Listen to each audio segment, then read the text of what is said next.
مبنى السراي القديم أو مصرفية ديالى صرح حضاري يتوسط بعقوبة، شاهد على تاريخ المدينة من حكام ومتصرفين شغلوا هذا المبنى القديم، إذ لا يزال عبق التاريخ ينبعث من هذه الجدران القديمة. هذه البناية شاهدة على حقب تاريخية مهمة في محافظة ديالى بشكل خاص وفي العراق بشكل عام، فهي شاهدة على حقبة الاحتلال العثماني وأيضا من بعده الاحتلال الإنجليزي ومن ثم ثورة العشرين وما كان من خوارجها من تأسيس حكومة محلية في محافظة ديالى، وأيضا شاهدة على الحكم الملكي والحكم الجمهوري، والآن نحن في الحكم الديمقراطي الجديد، فهي تعتبر من الأماكن الشاخصة والشاهدة في محافظة ديالى.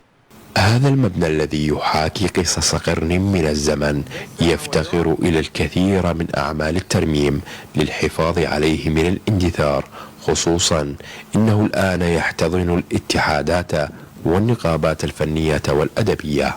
هذه البناية تستغلها الحكومة المحلية، وهي في وسط بعقوبة، قلب بعقوبة تقع يشغلها الكثير من المؤسسات الثقافية، على رأسها قصر الثقافة والفنون في محافظة ديالى، ومنظمات المجتمع المدني والمنظمات التي تسعى لدفع عجلة التطور الثقافي والأدبي كاتحاد الأدباء والكتاب في محافظة ديالى، ويشغلها أيضا نقابة الفنانين. وهذا المبنى بحاجة إلى عملية تطوير وعملية ترميم وعملية إعادة هذا البناء. قصص 100 عام من الأحداث التاريخية الحافلة بحكايات شاغلي هذا المبنى من حكام وقادة عسكريين بحاجة إلى ديمومتها وإعادة تأهيلها من قبل الجهات المعنية.